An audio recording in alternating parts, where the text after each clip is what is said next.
जय हिंद जय भारत में रेबल सदानंद। निर्मला जी, आज का जो विषय है वो आपके ऊपर है। आप हमारी वित्त मंत्री हैं, फाइनेंस मिनिस्टर हैं, और मैं आपका टीवी के एक प्राइवेट चैनल में दिए गए इंटरव्यू के ऊपर देख रहा था और उसके ऊपर अपनी कुछ प्रतिक्रिया रखना चाहता हूं। मुझे बहुत दुख हुआ आपके कमेंट सुन के मैम। मुझे नहीं पता आप ये आंकड़े कहां से लाती हैं। आपने उस इंटरव्यू में ये कहा मैम कि लोअर मिडिल क्लास जो होती है भारत में, उसकी न्यूनतम इनकम जो है यानी मिनिमम इनकम है वो 6 लाख से शुरू होती है और मैक्सिमम इनकम 18 लाख तक जाती है। मैम, मुझे बहुत दुख हो रहा है कि पता नहीं आपने इकोनॉमिक्स की पढ़ाई कैसे करी होगी। आप जानते हैं मैम लोअर मिडिल क्लास का मतलब क्या होता है, या लोअर का मतलब क्या है, इसका अर्थ आपको पता है मैम? लोअर, एक सिक्योरिटी गार्ड मैम 8 से 10 हजार रुपए कमाता है मैम, पूरे साल में 1,20,000 रुपए। उसे आप कौन से क्लास में रखना चाहेंगे मैम? एक नया क्लास क्रिएट कर देंगे क्या? 6 लाख रुपए मैम, जानते हैं 6 लाख रुपए क्या होता है मैम? 6 लाख में अगर लोअर मिडिल क्लास फैमिली को मिलने लगे ना मैम, वो उसमें से 4 लाख रुपए साल के सेव कर लेंगे। वो अपने बच्चों को आपके सो कॉल्ड इतने अच्छे गवर्नमेंट एडेड एजुकेशन स्कूल्स में पढ़ाएंगे, गवर्नमेंट एडेड हॉस्पिटल से उनकी चिकित्सा करवाएंगे, और आपके इतने अच्छे अच्छे आधुनिक फैसिलिटीज जो पिछले 7 ईयर से बीजेपी गवर्नमेंट प्रोवाइड कर रही है। वह हम इंडिया में, हम वर्ल्ड में बहुत अच्छे रैंकिंग में आ रहे हैं, जैसे कि बीजेपी का ग्राफ बताता है। वास्तविकता क्या है वो तो हम लोग जानते हैं मैम। मैंने भी वोट किया मैम, बीजेपी को वोट किया, लगातार 2 बार वोट किया। लेकिन मैं आप जैसे नेताओं की जब सुनता हूं ना मैम स्पीचेस, और आप लोगों के आंकड़े, आपके जो डेटा बैंक, आप ये डेटा बैंक कहां से लाती है मैम, ये सोच के मैं बहुत सरप्राइज रहता हूं मैम। आपने बोला 6 लाख न्यूनतम है, 18 लाख मैक्सिमम है मैम। 18 लाख समझते हैं आप मैम? 18 लाख क्या होता है मैम? 18 लाख तो मैम एक अच्छे खासे एमबीए का पैकेज नहीं है एनम में मैम, पर एनम का, वो भी टॉप इंस्टीट्यूट में पढ़ के। आपके सो कॉल्ड कॉलेजेस से जो बच्चे निकलते हैं, एमबीए बीटेक, आप जानते हैं इनकी पैकेज कहां से स्टार्ट होती है मैम? तो इसका मतलब ये सब लोअर मिडिल क्लास में आते होंगे आपके हिसाब से। So called good MBA, so called good BTechs and MTechs, ये तो लोअर मिडिल क्लास से आते होंगे मैम। हायर वाले कौन होते होंगे ma'am? Highly rich people, highly rich industrialist. Upper middle class तो फिर आसमान में रहने और जमीन पर रहेंगे ही नहीं। अपने आंकड़े ठीक कीजिए मैम, देश एक मुश्किल दौर से गुजर रहा है। आप किस तरह की स्टेटमेंट दे रहे हैं? आपने उस दिन बोला मैं मुद्रा लोन में हमने इतने इतने लोगों को दिया, हमने उद्योग वालों को दिया, हमने बुनकरों को दिया। मैम आपने किसको क्या दिया? पेपरों में दिया है क्या मैम? आपको मैं चैलेंज करता हूं Nirmala Sitharaman ji, I am officially challenging you ma'am. 100 youth लेके मैं आपके पास आने को तैयार हूं, जो ग्रेजुएट्स हैं, पोस्ट ग्रेजुएट्स। आप मुझे ये बताएं कौन से ब्रांच से आप उनको ये लोन देंगे मैम। मैं आपके पास ले आता हूं मैम, और मैं नतमस्तक हो जाऊंगा, क्योंकि जब आप 100 को देंगे, अगला 1 लाख यूथ मेरे साथ तैयार होगा मैम। केवल टीवी में आके ऐसे इंटरव्यूज मत दीजिए मैम। आप लोग अपने घरों में बैठ के थाली पीट रही हैं और आके अपने ये वक्तव्य सुना रहे हैं। अरे आप लोगों को अंदर आइए मैम, लोगों के बीच आइए। आपको तो अभी तक लोअर मिडिल क्लास फैमिली का डेफिनेशन नहीं मालूम है। और मैम एक सवाल है मेरा आपसे और मोदी गवर्नेंस से। आप मुझे ये बताएं मैम कि राजनीति एक सेवा है या नौकरी है? मेरे स्पीचेस बेसिकली मैम कभी होते नहीं है, मैं लिख के कभी नहीं लाता मैम।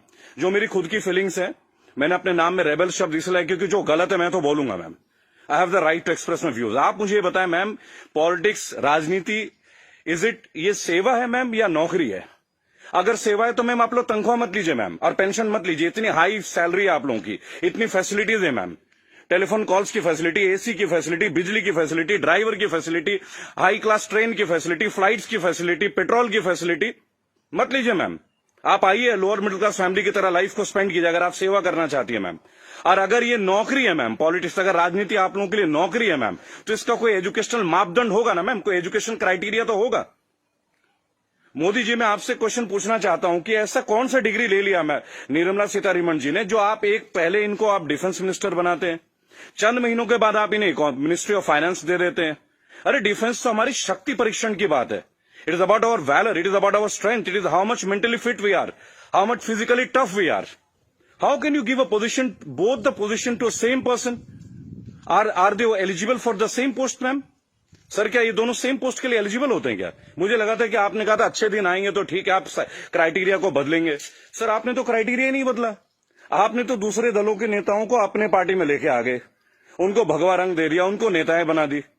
मैं दिल्ली में जनवरी मंथ में इंटरव्यू देख रहा था अनुराग ठाकुर का, फरवरी में, देश के गद्दारों को गोली मारो। बड़ी अजीब बात है, हाईली एजुकेटेड है, क्रिकेटर हैं वो, शायद बीसीसीआई के हैं, और तो और अमित शाह के पुत्र जो वो सेक्रेटरी बन जाते हैं। लोगों के ऊपर आप लोगों को बड़ा अच्छा लगता है। आपकी आईटी टीम के ज्यादातर लोग राहुल गांधी को पप्पू पप्पू कप्पू करके बुलाते हैं। देखिए मैंने एक बात सीखा है, अगर आपको हंसना है ना तो सबके साथ हंसे। If you want to laugh, laugh with others, don't try to laugh at others. It doesn't show your good politics, it shows the political vendetta. अभी प्रियंका गांधी जी ने बसों का इंतजाम किया तो बहुत सारा हवा मच गया कि भाई ये गाड़ियां टेम्पो हैं, वो हैं, फलाना है, ढहका है। अरे सर, आप 2000 बसें लगा दीजिए ना। चलो उन्होंने ऑटो दे दिए, टेम्पो दे दिए, पर उनको कुछ फीलिंग तो रहा, वो दे तो रहे हैं। आप लगा दीजिए 2000 के बदले 4000 बसें। किसने रोक रखा है आपको? उन्होंने तो ये तक कह दिया कि भाई हमारे बसों में आप बीजेपी का झंडा भी लगवा लें। गलत कर दिया क्या सर? उसमें भी आप लोग शोर मचाना लग जा रहे हैं। ऐसा लगता है जैसे you are always ready to fight instead of getting it worked. अच्छा देखिए, मैंने नितिन गडकरी का भाषण सुना टीवी में, ये लास्ट वीक की बात है सर। उन्होंने कहा स्वदेशी अपनाओ।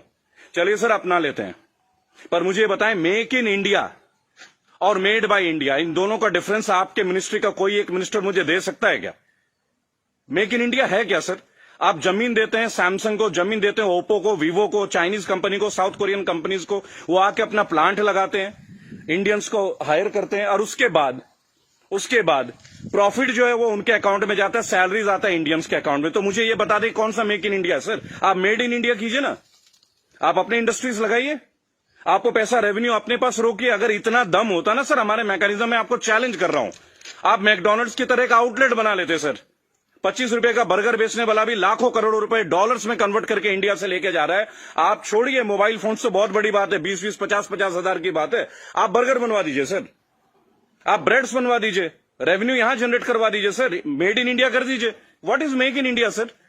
आप कहते हो स्वदेशी अपना, फॉरेन की कंपनी को आप जमीन अलॉट कर रहे हो, राइट? और आप कहते हो चाइना का बहिष्कार कर दो। आप मुझे बता दें बीजेपी के कौन से नेता के पास इंडिया वालों का फोन है सर? और बीजेपी छोड़िए, किसी भी पार्टी, मैं यहां किसी और पार्टी का माउथपीस नहीं हूं सर, क्योंकि मुझे देखा गया है, मैं देखता हूं ये चीज। अगर मैं आपके पॉलिटिकल किसी फेलियर के बारे में बात करूं तो लोग तुरंत बोलेंगे भाई ये तो कांग्रेस का आदमी है। It's very cheap sir, it sounds very cheap. ठीक है सर, आपसे पहले हमने कांग्रेस को भी वोट दिया, क्या गलत किया सर? गलत क्या किया भाई? जो मेजोरिटी में आएगा उसको तो वोट देंगे ना। मुझे ऐसा लगता है कि आप ऑपोजिशन को भी नहीं टिकने देते हैं भाई। एक सोशल सिस्टम है, गवर्नेंस का एक सिस्टम है सर। आप अच्छा गवर्नेंस करेंगे पर एक मजबूत ऑपोजिशन, आप तो ऑपोजिशन को ही परचेज कर ले रहे हैं आप लोग। ज्योतिरादित्य सिंधिया को आपने परचेज कर लिया सर, बुरा लगेगा सर सुनने में। ऐसी क्या घुट्टी दे दी सर? एक झटके में एमपी की गवर्नमेंट जो है वो कोलैप्स कर जाती है, वो भी उस दौर में जब कोविड-19 का दौर रहता है। तब आप लोगों को कोविड-19 का अवेयरनेस नहीं होती, तब आपको नहीं लगता कि लोगों के बीच आपको जाना चाहिए। अहमदाबाद में लाखों लोगों की भीड़ आपने कर दिया, नमस्ते ट्रंप कर दिया सर। क्या ये पॉलिटिकल फेलियर नहीं है? आज आप बता रहे अचानक से आपने 25 तारीख को लॉकडाउन कर दिया और 1 महीना तक आप नमस्ते ट्रंप की तैयारियां करवाते रहे sir. What is this sir? झूठी शान का हमें क्या करना है सर? आज सबसे पहले आप अपने नेताओं को बोलें कि वो कुछ भी बोले ना टीवी में, हेल्प तो आप करना नहीं। मेरी बात सुने सर, सब आत्मनिर्भर है। मजदूर कौन सा मर्सिडीज में घूम रहा है सर? उनके पैर में फफोले गिर रहे हैं। मैंने देखा निर्मला जी ने एक स्टेटमेंट दी, एक लेडीज बेचारी सूटकेस में, उसका बच्चा सूटकेस में बैठा हुआ घसीट के ले जा रही है, तो वो जवाब देती है कि राहुल गांधी को वहां नहीं बैठना चाहिए, राहुल गांधी को वहां जाना चाहिए। अरे राहुल गांधी को जो करना चाहिए वो छोड़िए, आपको क्या करना चाहिए? गवर्नेंस आपकी है, सेंट्रल में आप हैं, पिछले 7 साल से आप लोग हैं सर। हमेशा क्या स्टेट को फेल करते रहोगे क्या, या हमेशा ऑपोजिशन को गालियां देते रहेंगे आप लोग? सर मोदी जी चाय वाला पीएम बन सकता है, सुना था, देख भी लिया सर, बराबर। बाकी चाय वालों का क्या सर? बाकी लोगों का क्या सर? प्रवासी मजदूर छोड़िए, प्रवासी क्या होता है सर? सब भारतीय मजदूरी तो है। हर पूरा देश तो वैसे भी मजदूरी कर रहा है सर, पूरा देश मजदूरी कर रहा है। आप जितना ग्रोथ दिखा दो सर, ग्रोथ क्या है वो तो लोगों के जेब में आके देखो ना, लोगों के घर में आके देखो, बैंक अकाउंट में आके देखो कि पैसे हैं किन के पास और किन के पास नहीं है। मैं एक रिक्वेस्ट करूंगा सर आपको, आप अपने मिनिस्टर्स को काइंडली एक इंस्ट्रक्शन दें कि वो कुछ भी वक्तव्य दे। बहुत बुरा दौर है सर, इस बुरे दौर में कम से कम स्टेटमेंट्स अच्छे दें। कुछ अच्छा कर ना सके तो अच्छा बोल ही लें, लोग तो अपना कर ही लेंगे ना सर। सड़क में बच्चा मर जा रहा है, माँ बाप उसे कैरी कर रहे, इससे ज्यादा दुखद स्थिति क्या हो सकती है सर? ये कोई पॉलिटिकल बात थोड़ी है। लेकिन मेरा एक सवाल हमेशा आपके साथ रहेगा सर, कि आप एक बात का जवाब जरूर दें। और जो भी लोग इस वीडियो को देख रहे हैं, अगर आपका संपर्क किसी भी पार्टी से है, कांग्रेस से है, समाजवादी पार्टी से है, तृणमूल कांग्रेस के लोगों से, कृपया मेरा वीडियो उन तक पहुंचाएं और उनको बोलें कि ऑपोजिशन इसलिए कमजोर है, केवल एक कारण है, क्योंकि इन पॉलिटिकल ग्रुप्स के जितने भी लोग होते हैं ना सर, जो सो कॉल्ड प्रदेश प्रवक्ता होते हैं, शायद वो बेहद कमजोर हैं। सांबित पात्रा से कैसे बहस कर रहे हैं मुझे खड़ा कीजिए सर, मैं बताता हूं सांबित पात्रा से क्या बात करनी है, डेटा के साथ। स्मृति ईरानी के साथ बात करना है, मैं करूंगा सर। मैं उनसे पूछूंगा उनका क्या एजुकेशन क्वालिफिकेशन था जो उन्हें शिक्षा मंत्री बना दिया गया था। आप सीबीएसई का हैंडल, मेरे पास बहुत मुद्दे हैं सर, देश के करंट मुद्दे हैं। और सर चिंता मत कीजिएगा, मुझे आपसे कुछ हेल्प नहीं चाहिए सर, प्लीज। फाइनेंशियली मुझे आपसे कोई हेल्प नहीं चाहिए, आपकी पार्टी से तो कम से कम कुछ भी नहीं चाहिए। मेरे दोस्तों, अगर आप ये वीडियो देखते हैं प्लीज शेयर कीजिए। मैं चाहता हूं कि एक बार मंच पे आने का मौका मिले सर। और अर्नब गोस्वामी जी, आप जो जिनको बुलाते हैं दूसरे ग्रुप के लोगों को, बोलते it is my show, it is my show. God damn it, if it is your show, why are you calling other people man? Don't call them. अगर आपको लोगों को बुलाना है, बात करना है, तो मिलें, बात करें, उनकी सुने। केवल चिल्लाने से आप अच्छा एंकर नहीं बन जाते sir. I am very sorry to say, that is the worst type of journalism I have ever seen. I am very unhappy sir. मुझे लगता था आपके अंदर स्पिरिट है, पर आप तो लोगों को शोर मचा के चैनल ब्लॉक कर देते हैं, उसको बाहर कर देते हैं। What is this way of journalism sir? कि मेरे इस सवाल का जवाब दीजिए। मेरे इस क्या फिल्मी शूटिंग करते हैं क्या सर आप? चलिए सर, मुझे बुलाइए अर्नब जी एक बार अपने चैनल पे, बुलाइए मुझे। 5 स्टैटिस्टिक्स पे बात करूंगा, ग्राफ के साथ बात करूंगा, डेटा के साथ बात करूंगा आपके साथ। उसके बाद अगर आपकी बोलती ना बंद कर दी ना सर, तो मेरा नाम बागी श्रद्धानंद नहीं। मैं बीजेपी के अगेंस्ट नहीं सर, मैं बीजेपी गवर्नेंस के अगेंस्ट हूं। मुझे नहीं लगता भगवा पहनने से ही मैं हिंदुत्व का पहचान करा जाएगा। मेरे अंदर बहुत हिंदुत्व है। कमाल की बात देखिए, मेरी आखिरी लाइन है, गौर से सुनिएगा सर। श्रद्धानंद पति मेरा नाम है, जाति से मैं ब्राह्मण हूं, पढ़ा हूं क्रिश्चियन स्कूल से, saint Mary's English high school. और गर्व से कहता हूं सर, फादर हुआ करते हैं वहां पे, फादर गॉलबर्ट फर्टैडो, अब नहीं रहे सर, हमारे फॉर्मर प्रिंसिपल। क्या कमाल की शिक्षा दी है सर। इतने आईआईटीएन से निकलते हैं सर, कभी आप लोगों की जरूरत नहीं पड़ी सर। मुझे ताज्जुब लगता है, अंगूठा छाप के नीचे एमटेक वाला बंदा काम कर रहा है और हम उनको सुन रहे हैं। What the hell is going on sir? कहां है आपके अच्छे दिन? बुलाइए ना सर एक बार चैनल में। आपके जितने भी प्रवक्ता है ना सर, जितने भी प्रवक्ता है, अगर 10 मिनट का टाइम दे देना सर, उनकी बोलती बंद कर दूंगा। जय हिंद, जय भारत। मैं जानता हूं बहुत सारे लोग मेरे बातों से शायद नाराज हो, पर नाराज होना आपका काम है सर, मेरा नहीं।